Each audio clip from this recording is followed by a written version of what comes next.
और बड़ी खबर आ रही है इस वक्त, हाथरस हादसे का मुख्य आरोपी गिरफ्तार कर लिया गया। सूरजपाल के वकील एपी सिंह का दावा है देव प्रकाश मधुकर ने सरेंडर किया है। ये एपी सिंह का दावा है। दिल्ली में इलाज करा रहा था देव प्रकाश मधुकर, उसने सरेंडर कर दिया है। दिल्ली के उत्तम नगर से की गई गिरफ्तारी, पुलिस ने इसे गिरफ्तारी दिखाया है। पुलिस ने मधुकर पर 1 लाख रुपए का इनाम रखा था। हादसे के बाद से ही वो फरार था। मधुकर सत्संग का मुख्य आयोजक था जिसका नाम है पूरा देव प्रकाश मधुकर, और अब खबर आ रही है कि उसने सरेंडर कर दिया है। पुलिस ने उसकी गिरफ्तारी कर ली है। उसके बाद इस पर 1 लाख रुपए का इनाम था। मुख्य आरोपी इसे ही बनाया गया है। ये सेवादार जिसकी जिम्मेदारी थी हाथरस में सत्संग के आयोजन को लेकर, मुख्य जिम्मेदारी इसी की थी और इसी को पुलिस ने मुख्य आरोपी बनाया है। ये फरार चल रहा था। आज ही एपी सिंह ने कहा कि वो फरार नहीं है बल्कि उसका इलाज चल रहा है और वो जैसे ही ठीक होगा पुलिस के सामने आ जाएगा, और आज ही मधुकर ने सरेंडर कर दिया है।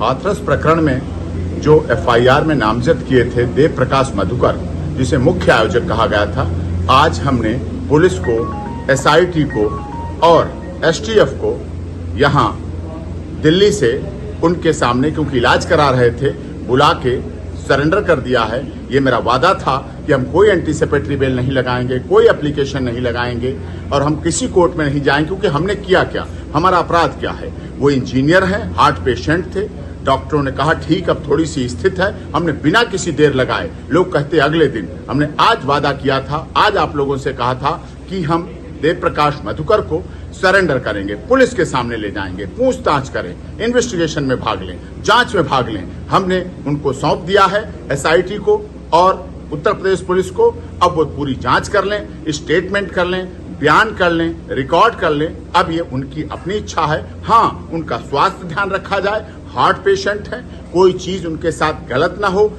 ये मेरा इसीलिए मैंने कोर्ट में सरेंडर नहीं किया, मैंने कहीं एप्लीकेशन नहीं लगाई, कोई एंटीसिपेटरी बेल नहीं लगाई, जिससे कि ये माना जाता कि हम बचना चाहते हैं, हम छुपना चाहते हैं, हम अपने को डर रहे हैं। हमारे बच्चे, हमारा परिवार, हमारी बहनें, हमारे लोग मारे गए। इसलिए मैं आपको, मीडिया ने हमारा जो सहयोग किया, हमारा साथ दिया, उनको भी हम धन्यवाद करते हैं और हम ये बात आपको बता रहे हैं और आपसे शेयर कर रहे हैं, जिससे कोई कंट्रोवर्सी ना करे, कहे कि कहाँ है, क्या है, भाग गए हैं, नहीं भाग गए। कहीं भागे नहीं थे, कहीं नहीं गए थे, अच्छा इलाज कराने के लिए आए। अब स्थिति स्टेबल है, खतरा नहीं है, लेकिन फिर भी उनका इलाज कराया जाए और हमने देव प्रकाश मधुकर को, उन्हें एसटीएफ और उत्तर प्रदेश पुलिस को बता। तो सुना आपने एपी सिंह को, कह रहे हैं कि मधुकर इलाज करवा रहा था, हादसा हाथरस में हुआ, आयोजन हाथरस में था और दिल्ली में इलाज चल रहा था देव प्रकाश मधुकर का, जब 121 लोगों की उधर मौत हो गई और कई जो जख्मी हैं हाथरस और आसपास के अस्पतालों में इलाज चल रहा है। लेकिन जो मुख्य आरोपी है वो दिल्ली में इलाज करवा रहा था, अब उसने सरेंडर कर दिया है। हिमांशु शुक्ला हमारे सहयोगी इस वक्त हमारे साथ मौजूद हैं। हिमांशु, एपी सिंह को पूरा हमने सुना, पूरी तैयारी चल रही है कि जिस तरह से सूरजपाल को अभी तक आरोपों से मुक्त रखा गया है, उस दायरे से बाहर रखा गया है, जो मुख्य आरोपी है देव प्रकाश मधुकर, उससे भी कहीं ना कहीं संरक्षित करने की कोशिश दिख रही है। बिल्कुल, देखिए आपको बता दें कि लगातार जो पुलिस है वो देव प्रकाश मधुकर की तलाश कर रही थी और सुबह ही आज एपी सिंह ने बयान भी दिया था कि जल्दी से सरेंडर कराया जाएगा और देर रात आज उसको सरेंडर करा दिया गया है।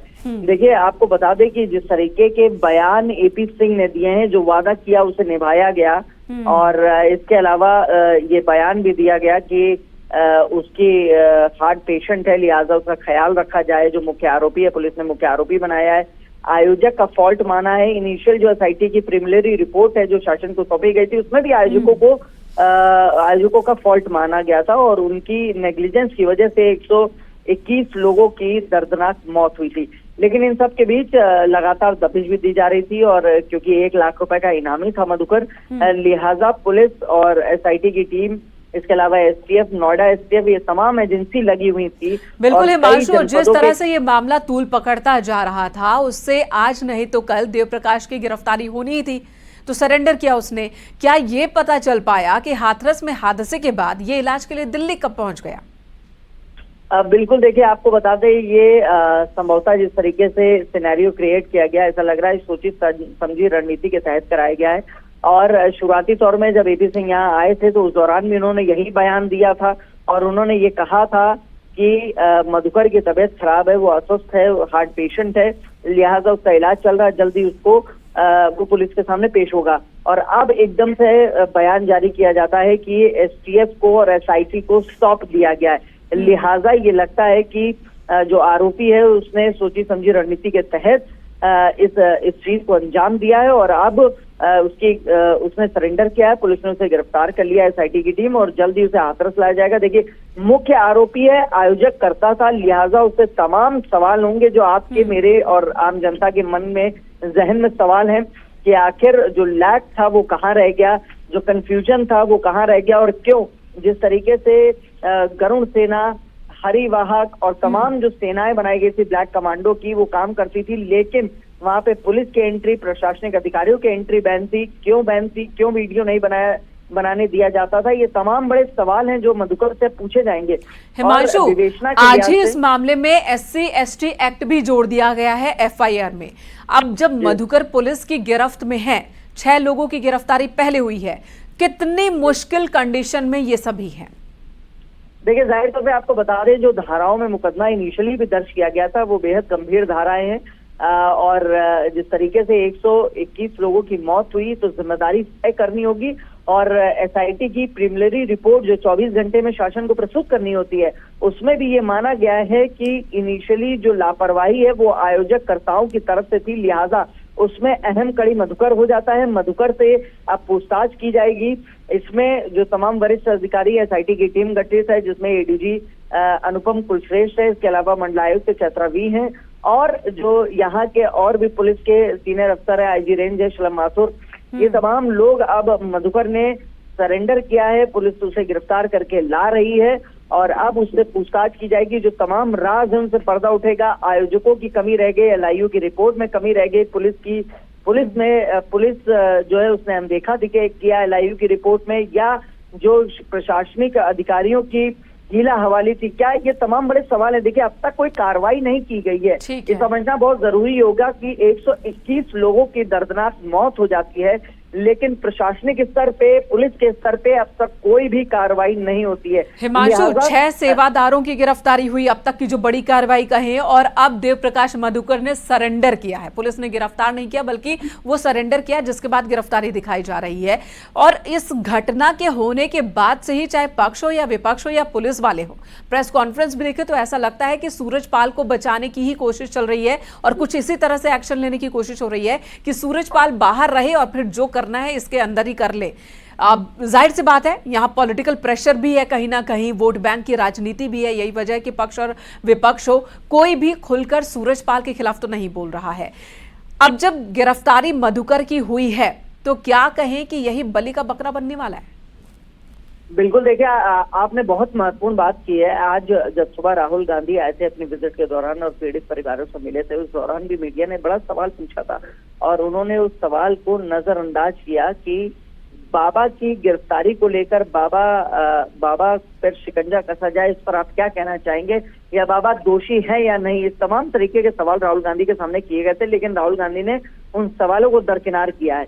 लिहाजा इससे समझा जा सकता है कि किस तरीके से इसका राजनीतिकरण हो रहा है, पहली बात। और दूसरी ये कि अब जिस तरीके से मधुकर की गिरफ्तारी हुई है तो ऐसा माना जा रहा है कि जो तमाम सवाल यहाँ की पुलिस और प्रशासन के मन में होंगे, आयोजक ने कितनी माकूल तैयारी कर रखी थी, वहां पे जो सेवादार थे उनकी कमियां और खामियां कहाँ रह गई, क्योंकि मुख्य आयोजक कर्ता जो है वो मधुकर है, देव प्रकाश मधुकर। अब वो पुलिस की गिरफ्त में है, उसने सरेंडर कर दिया है। हिमांशु, कई और सवाल है। मधुकर जब वहां से भागा हाथरस से और दिल्ली के अस्पताल में वो एडमिट हो जाता है, इलाज करवाता है, क्या उसके साथ कुछ और लोग भी थे? क्या पहले उसे छिपाने की, बचाने की कोशिश हुई थी? तो क्या सूरजपाल भी साथ था? इस बारे में कोई जानकारी मिल पाई है क्या? तो जाहिर तौर पे देखिए, बिल्कुल वाजिब सवाल है आपका कि जब ये यहाँ से फरार हुआ तो उस दौरान किन किन लोगों ने मदद की फरार होने में, यहाँ से हाथरस से वो दिल्ली कैसे पहुंचा, किन की मदद से पहुंचा, किन की सलाह पर पहुंचा, कौन सा रूट लिया, कौन सी गाड़ी से गया, पुलिस से कैसे बचा, घर में ताला मार के कहाँ गायब हुआ था, ये तमाम बड़े हिमांशु सवाल हैं लौटेंगे कि- आपके पास। एपी सिंह जी जुड़ चुके हैं हमारे साथ, फोन लाइन पर मौजूद हैं। एपी सिंह जी, आपकी बाइट हमने पूरी सुनी, सरेंडर कर दिया देव प्रकाश मधुकर ने। दिल्ली कैसे पहुंच गए थे इलाज के लिए, कब पहुंचे थे ये दिल्ली इलाज के लिए, क्या आपने मनाया कि सरेंडर कर लो? जी हाँ, मैंने आपसे वादा तभी किया था जब हमारी पूरी जानकारी में समझा दिया कि इलाज हो जाए। मैंने आपसे आज दोपहर को सुबह कोई वादा किया था कि मैं एंटीसिपेटरी बेल नहीं लगाऊंगा, अरेस्टिंग स्टे नहीं लगाऊंगा, सरेंडर की कहीं नहीं लगाऊंगा, honourable high court, supreme court कहीं नहीं जाऊंगा। मैंने आपके सम्मानित चैनल पर वादा किया था और मैंने उस वादे को आज की डेट में निभा दिया है। वो कह रहे थे कल की डेट में करेंगे, मैंने कहा नहीं, ये मेरी वादा खिलाफी होगी। जैसे ही डॉक्टरों ने स्टेबल उस पर लिखा ईसीजी और रिपोर्ट पर, मैंने कहा अब मैं स्टेबल रिपोर्ट को अगले दिन के लिए नहीं ले जाऊंगा, क्योंकि इससे अधिक अच्छा कुछ नहीं हो सकता है। व्यक्ति के पास जो मधुकर है, परेशानी हुई, हार्ट पेशेंट पुराना है, इंजीनियर रहा हुआ है और इतना बड़ा हादसा भी 3 दिन पहले देखा है। 2 तारीख अभी कुछ दूर नहीं गई है, इतना बड़ा हादसा देखा, वहां नहीं इलाज हो पाया, दिल्ली में अपने रिश्तेदार के पास इलाज कराने आए, नजफगढ़ में आए। मैंने कहा आप देखिए, स्टेबल होइए, जैसे स्टेबल हो, और मैंने कांटेक्ट करके रखा। मैंने कहा हम सौंप रहे हैं, आज की डेट में आप लीजिए, अभी लीजिए, मानवाधिकारों का हनन न हो, सुरक्षा करना, इलाज कराना अब आपकी जिम्मेदारी है। ठीक है एपी सिंह जी, ठीक है एपी सिंह जी, अब हार्ट पेशेंट है, पुराने बीमार हैं और इसलिए दिल्ली आ गए अपने एक रिश्तेदार के घर इलाज करवाने के लिए। अच्छी बात है, इन्हें दिल्ली में इलाज मिल गया। 121 लोग तो उधर खत्म हो गए, कई हैं जो हादसे का जो शिकार हुए, उनके परिवार में रोना मातम है और वो अलग अलग अस्पतालों में हैं, उन्हें दिल्ली में इलाज मिले ना मिले, खैर इनको इलाज मिल गया, अच्छी बात है। अब इन्होंने सरेंडर भी कर दिया। ये बताइए, जो केस दर्ज हुए हैं, जिन जिन धाराओं में केस दर्ज हुए हैं, किस तरह से अब जांच में सहयोग करेंगे? ये पूरी तरह, हर तरह, अगर जांच में सहयोग ना करने की भावना होती तो हम एंटीसिपेटरी बेल लगाते, अरेस्टिंग स्टे लगा। मैंने वादा किया था आपसे कि मैं कहीं arresting stay, anticipatory bail, supreme court कहीं नहीं जाऊंगा। मैं सीधे सीधे पुलिस को, क्योंकि हमें SIT, UP police, Uttar Pradesh सरकार और सब पे विश्वास है, कानून पे विश्वास है। हमें पता है हमने कुछ गलत घटना हुई है, 121 लोगों की मौत हुई है, आयोजक मैं था, मैं मानता हूं, लेकिन उसने साफ तौर पे हमें बताया था, जो मैं आपको बता चुका हूं कि एंटी सोशल एलिमेंट्स आए थे, उन्होंने ऐसा हंगामा हुआ और प्रभु तो के जाने ये के बाद कह रहे हैं, ऐसा हुआ। आप ये कह रहे हैं कि मधुकर के मुताबिक वहां कुछ साजिश हुई थी, कुछ बहुत बड़ी असामाजिक साजिश। तत्व थे जिन्होंने लोगों को उकसाया और भगदड़ हुई। जो मैंने आपसे परसों कहा था वो हाँ। यही था, यही बताया हुआ सबका था। और कल और आज मैंने वो वेरिफिकेशन अलीगढ़ हाथरस में इंजर्ड से भी कर लिया, टैली कर लिया। जो मधुकर कह रहा वही सब कह रहे थे। लेकिन पुलिस की रिपोर्ट में तो ये बात लिखी है कि सेवादारों ने ही धक्का मुक्की की, सेवादारों ने ही उन लोगों को लाठी डंडों से दूसरे रास्ते पर खदेड़ा जो खेत के रास्ते वहां से हटना चाहते थे।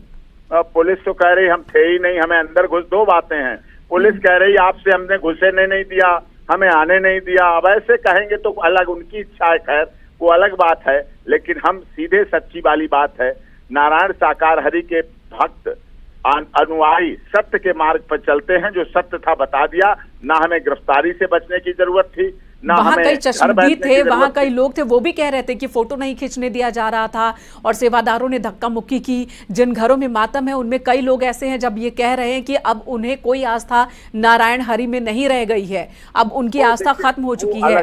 खैर एपी सिंह जी ये बताएं, एपी सिंह जी ये बताएं, मधुकर ने कब सरेंडर किया?